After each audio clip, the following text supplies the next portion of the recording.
Kisah Tri Sutrisno, mantan wakil presiden era Soeharto, cicil rumah selama 15 tahun. Mantan wakil presiden Indonesia ke-6 yang juga purnawirawan Panglima Angkatan Bersenjata Republik Indonesia, Jenderal Tri Sutrisno dikabarkan tengah terbaring di rumah sakit. Tri sebelumnya sempat menjadi perbincangan usai pengakuannya tidak memiliki uang usai purna tugas di karir kemiliterannya. Sebelum menjabat wakil presiden ke-6 di era Orde Baru mendampingi Soeharto, Tri sempat menjabat sebagai Panglima ABRI yang sekarang menjadi Panglima TNI periode 1988 hingga 1993.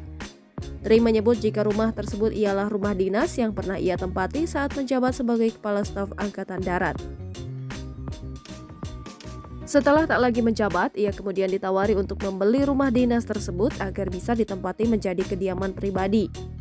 Saat ditawari, Tri mengaku bahwa dia tidak memiliki uang tunai yang cukup untuk membeli rumah tersebut.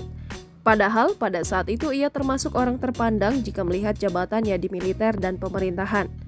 Sekitar tahun 1986, kata Tri, ia ditawari untuk membeli rumah dinasnya seharga 85 juta rupiah. Karena tak memiliki uang, ia kemudian diperbolehkan untuk mencicil rumah tersebut selama 15 tahun. Menurutnya, rumah dinas yang ia tempati itu masih diperlukan untuk digunakan kembali.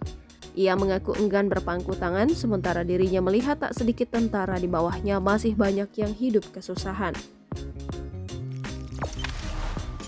Jangan lupa subscribe, share, komen, dan like ya!